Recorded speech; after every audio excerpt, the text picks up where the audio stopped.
A lot of people that we meet in the choir, we don't know their background. We hold space for them in a loving way and create community and invite them in. They can bring who they are. We'll be there tomorrow. Come kick it with us. Yeah, I will get there tomorrow. Please do. Cool. Do you sing? Do you play any music? No. No? Well, you don't have to be a singer. You can just come and hang out. This problem occurs in every city and in every state. It is a travesty.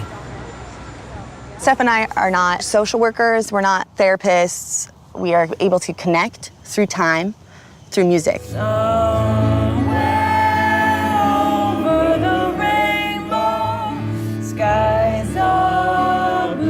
When I sing Somewhere Over the Rainbow, you forget all of your problems, you forget all the stress, all your hurt and pain and everything. It's just like I'm in another world. Why, oh, why can't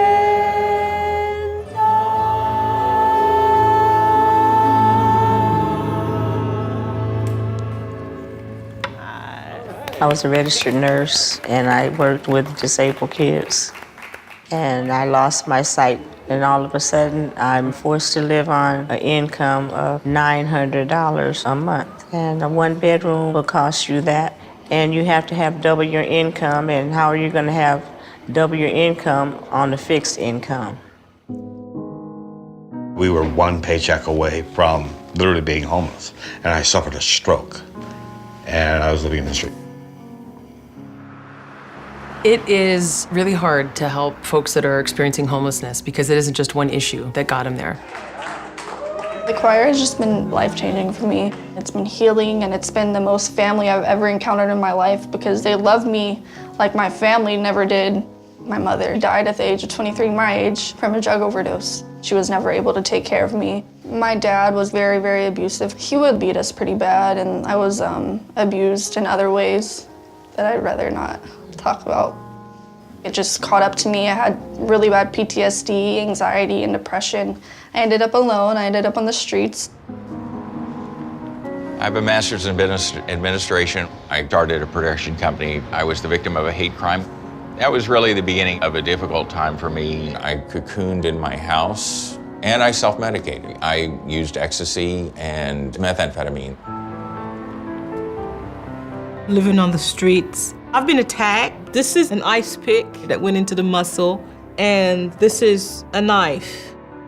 I would love to show you a picture of my daughter and my mother and my father, but all of that was thrown away by the police when they did a raid one night. And I said to them, that is my life in there.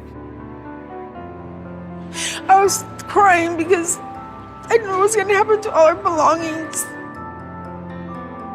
They try to take away our dignity, but I'm not going to let anyone take my dignity from me. When you see a homeless person, remember that you see that chapter of their book, but you're not seeing the beginning of the book.